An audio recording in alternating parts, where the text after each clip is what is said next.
The crystal chandeliers of the Renaissance Society's annual gala cast a warm, hypnotic glow across the room.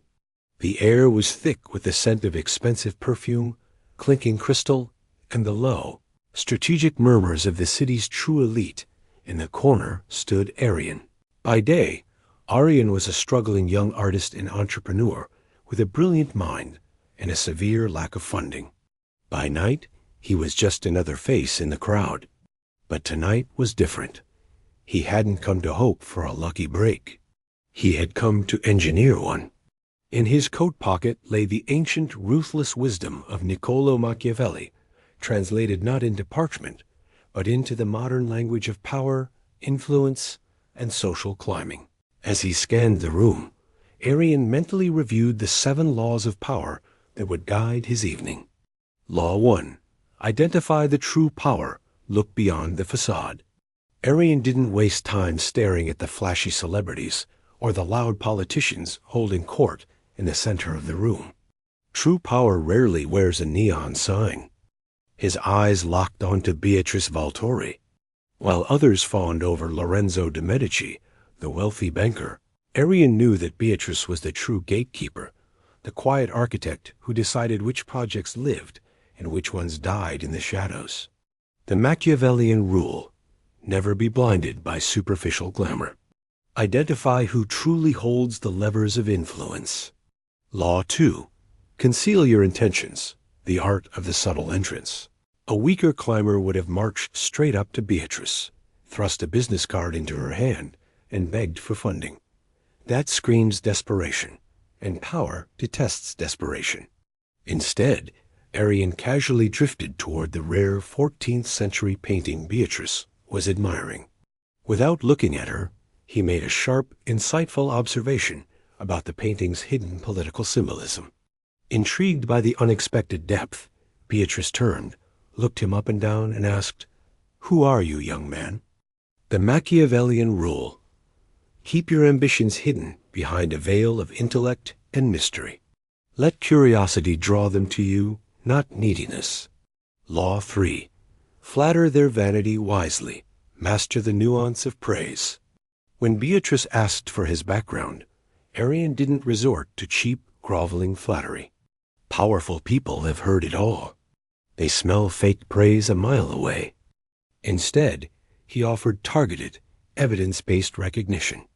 Your patronage of last year's restoration project didn't just save art, Madame Valtori. It completely restructured how the city views cultural heritage, Aryan said smoothly. Beatrice's expression softened. She was a woman of status, and genuine acknowledgement of her impact was currency she couldn't resist. The Machiavellian rule: everyone craves validation. Feed their vanity with precision, making them feel uniquely understood. Law 4. Mask your vulnerabilities. Never reveal your scars.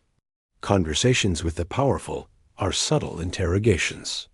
Midway through, Beatrice smoothly probed into Aryan's current financial standing and the struggles of his startup. Aryan didn't blink. He didn't complain about the economy, high rent, or rejection letters. Instead, he framed his current phase as a deliberate period of optimization. He spoke of his vision with absolute, unshakable sovereignty. Power does not pity the vulnerable. It respects the resilient. The Machiavellian rule: a crack in your armor is an invitation for dismissal. Guard your weaknesses fiercely. Law 5. Offer utility, not just charisma, align with their self-interest. Charm opens doors, but utility keeps them open. Aryan knew he couldn't rely on conversation alone. With surgical precision, he pivoted the discussion. I am currently developing a cross-cultural digital exhibition, Aryan mentioned casually.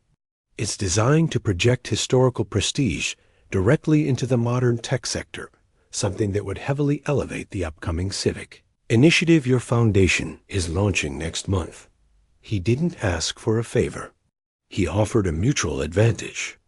The Machiavellian rule: powerful people only care about what you can do for them.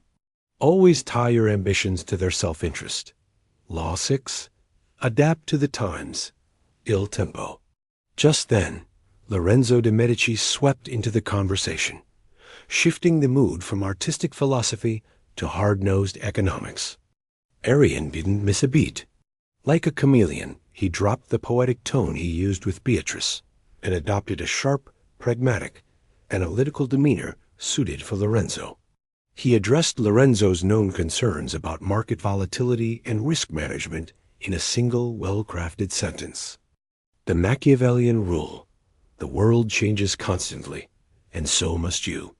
Read the room and adapt your persona to match the temperament of whoever holds the floor. Law 7. Maintain prudence and long-term vision. The exit strategy. As the night drew to a close, Beatrice handed Aryan her private business card, instructing him to schedule a meeting at her office the following Tuesday. Aryan accepted it with calm grace.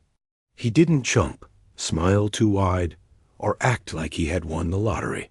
He gave a respectful nod, thanked her for her time, and melted back into the crowd, leaving an aura of professional mystery behind him.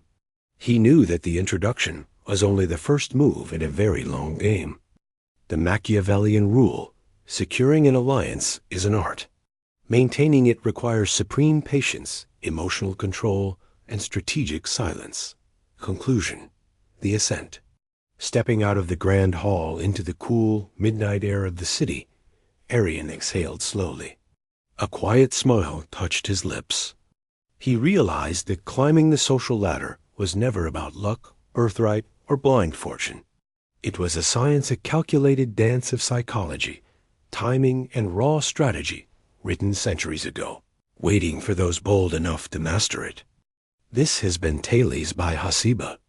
If you enjoyed this journey through power and strategy, make sure to like, subscribe, and hit the notification bell for more stories that decode the human mind. Until next time, stay sharp.